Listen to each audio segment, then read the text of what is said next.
This video is for educational and entertainment purposes only and is not financial, investment, tax, or legal advice. Discussions of ETFs, investing strategies, market updates, or specific funds are general, not tailored to your financial situation, and should not be relied upon for decision making. Investing involves significant risks, including total loss of principal, and past performance does not guarantee future results. I am not a registered financial advisor. My content reflects personal research and publicly available information. I may earn affiliate commissions from mentioned products or links disclosed per FTC guidelines, but these do not influence my opinions. Always consult a licensed financial professional and verify information independently. By watching this, you agree I am not liable for any losses or consequences from your actions. International viewers should consult local regulations. I have been covering a variety of ETFs for maximizing dividend income or maximizing growth, but with an emphasis on hidden gems that are yet to be discovered by majority of investors. And there's a new ETF on the scene that may have completely revolutionized the way investors get exposure to the markets. It has been gaining record-breaking assets, accumulating almost $3 billion in only 10 months. No other ETF has gained this much momentum in its early stages, and it's all because of one guy whose name is Tom Lee. And recently, his firm launched an actively managed ETF that has so far done exactly what it has promised to do. So today, I'm going to tell you exactly what that ETF is, how it works, and whether it can be the next big investment opportunity. And I have to say, it is probably amongst the most unique and thorough strategies I have seen in an ETF. So make sure you guys stick around till the end because you don't want to miss this. And this brings me to GRNY, which is the Fundstrat Granny Shots US Large Cap ETF.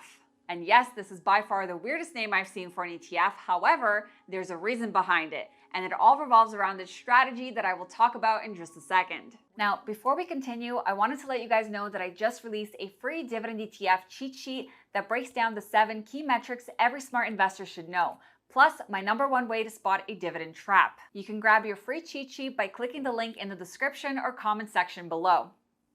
To begin, let's run through the fund's fundamentals so that you guys can get a thorough understanding of the ETF before we move forward. GRNY was established in November of 2024, and as I mentioned, the fund already has almost $3 billion of assets under management. The rate of growth of AUM has been insane, which tells me that investors have a lot of confidence in this strategy. Since inception, the ETF has outperformed both the S&P 500 and the QQQ, providing nearly double the returns. You can see that the fund displays very similar volatility to the QQQ, but manages to capitalize on much stronger upside growth, and that is what really caught my attention. Now, of course, the short time frame tells us nothing about the ETF's long-term ability, so to get a better understanding, we have to look deeper into how it works and its underlying holdings. And I have to tell you guys, it is amazing. And I want you to pay close attention to how strong the ETF's capital appreciation ability has been. This explosive growth is what the ETF is all about. When you look at the fund's holding breakdown, you see a relatively even allocation towards technology, financials, and industrials, with communication, consumer defensive, and consumer cyclical making up the rest. Now, the ETF only holds 41 individual stocks, which means that it is very concentrated. In fact, it is one of the most concentrated ETFs that I have covered. And of course, that means that the fund can carry an elevated level of risk because it lacks diversification. However, when you look at the fund's holding breakdown, you will notice that there is a relatively even allocation towards each stock with no holding exceeding 3%. That is why the fund is actually not as top-heavy as many other ETFs out there, including the S&P 500 and SCHD, which I find pretty interesting. So let's get to the main question. How does the ETF work? To start, the term Granny Shots refers to a high-reward, moderate-risk investment strategy. And the Granny Shot was famously associated with an NBA player by the name of Rick Barry and the unique underhand technique he used for shooting free throws. Now, the reason I am telling you this is because statistically, the Granny Shot was superior to traditional free throws that we see in the game today. So my guess is that Tom Lee is telling us that his strategy is not only unique, but is also superior to benchmark indexes like the S&P 500. According to the fund's prospectus, GRNY seeks long-term capital appreciation by investing in US large-cap equities and employs an active top-down thematic approach combined with a quantitative bottom-up model, offering investors a differentiated approach to asset allocation. So let's break that down. The term active top-down approach basically refers to looking at the big picture and analyzing the economy and industries in order to identify opportunities. And then quantitative bottom-up stock selection is using data and numbers to carefully pick individual stocks that fit those opportunities.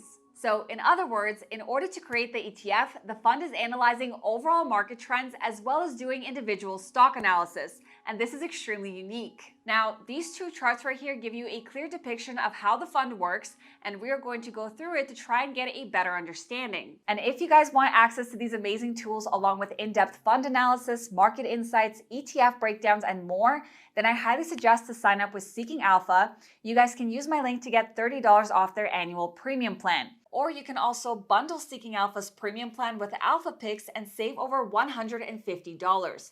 Alpha Picks is their exclusive stock selection portfolio powered by quant and momentum strategies, and it has delivered over 3 times the total return of the S&P 500 since inception. I personally use Alpha Picks, and it is one of the smartest ways to supercharge your portfolio. So, like we discussed, the fund starts with analyzing market dynamics and macroeconomic factors to create informed perspectives on the equity market and other asset classes. This includes economic indicators like GDP, inflation, labor market, and consumer spending, as well as monetary policy from interest rates and the Fed balance sheet. And I regularly post videos providing updates on all of these individual economic factors, explaining what they are and the effect they have on the market. The ETF also considers demographic trends like domestic and global population growth, work age population, and most importantly, technological and industry trends. This includes AI, robotics, automation, and pharmaceuticals. And now we enter their bottom-up market research, which is analyzing stocks based on important metrics and valuations, like profit margins, earnings per share, and cash flow, but they also incorporate forward-looking analysis, like earnings estimates and revisions, along with technical chart patterns and trends. Now, this chart is a much more in-depth overview of their individual stock selection process, and this is where I want you guys to pay very close attention. You can see that the fund focuses on investment themes and combines short-term with long-term themes. And within each one of these, they identify a certain number of stocks that align with them. Then they filter the stocks based on their quantitative approach and metrics like earnings per share and profit margins. And then stocks that align with at least 2 of the identified themes are included in the fund. So here you have short-term themes, starting with style tilt, which translates to stocks that have a mix of both growth and value characteristics. And then you have seasonality, which refers to stocks that perform best based on certain market trends throughout the year. And PMI recovery, which refers to the Purchasing Managers Index, is an economic indicator that reflects the health of the manufacturing sector and is a key indication of economic health.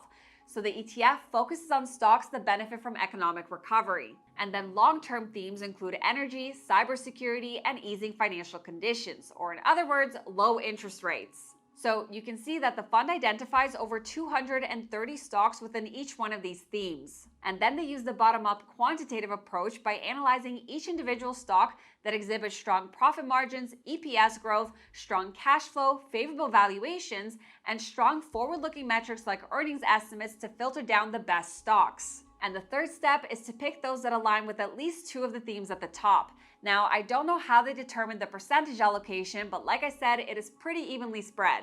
It is very unique to see an ETF that incorporates macroeconomics, market dynamics, and quantitative analysis in their stock selection process. And this definitely provides an edge relative to other passively managed ETFs, because as we know, majority of them strictly focus on company-specific metrics and ratios. So what you're getting is kind of like a hedge fund wrapped in an ETF. Now, what's really interesting is that this strategy has been used by the fund since 2019 and has so far proven to be very successful. There's a track record here, and it is because of this track record that Tom Lee decided to expand and create an ETF to provide exposure to everyday investors. And of course, to make more money. So the biggest takeaway from this is that the fund is actively changing its holdings in order to adapt to changes in the market. And when you have a fund that constantly buys and sells out of positions, that means it'll likely have a very high turnover rate, which translates to a very high expense ratio. And that is the biggest downside to this ETF.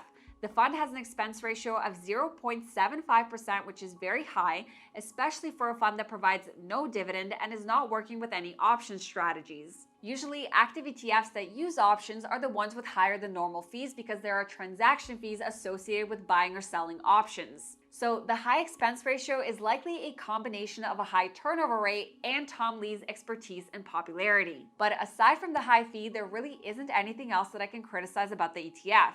Now, this next chart provides a comparative matrix that shows us how the fund connects risk appetite relative to inflation and interest rate outlook and different types of investment styles. And this is a chart that I think everyone can learn a lot from and apply it to their own investing strategies. And I know it seems a little bit complicated, but it's actually relatively simple. So let's break it down. On the vertical axes, you have inflation and interest rate trends. We'll refer to this as double I for the rest of the video, just so it's easier for me to say. Now, on the horizontal axes, you have expected risk appetite. So to the right of the chart, it represents investors that are more willing to take risks. So they see growth sectors or cyclical opportunities that offer higher returns that come with much more volatility. And to the left is when investors are cautious and prefer defensive sectors that offer stability and consistent returns. So when you combine everything together, you get 4 different scenarios. You have defensive growth on the top left, which represents low risk appetite in a flat or falling double I environment. Here, the investment focus is on growth stocks and sectors like healthcare or utilities, which provide consistent performance with lower risk. On the top right, you have cyclical growth representing high risk appetite in a flat or falling double I environment. The investment focus here is high growth sectors like technology or consumer discretionary that thrive in low inflation and high risk environments. Then you have value defensive on the bottom left, which represents a low risk and rising double I environment. Here, the investment focus is on value-oriented stocks in defensive sectors like consumer staples or energy, which can withstand inflationary pressures and offer stability. And finally, on the bottom right, you have value cyclicals representing high risk appetite in a rising double I environment. And the investment focus here is value-based cyclical sectors like financials and industries that benefit from economic growth and inflation. I mean, this is one of the most unique ETFs that I have seen thus far. But that's not all. In the middle section, you have quality focus across quadrants, and this is extremely important. In all environments, there's an emphasis on high-quality companies with strong fundamentals. And then in the middle section, you have seasonality. Now, looking at the fund's performance so far, you can see that their choices have outperformed benchmark ETFs like the S&P 500.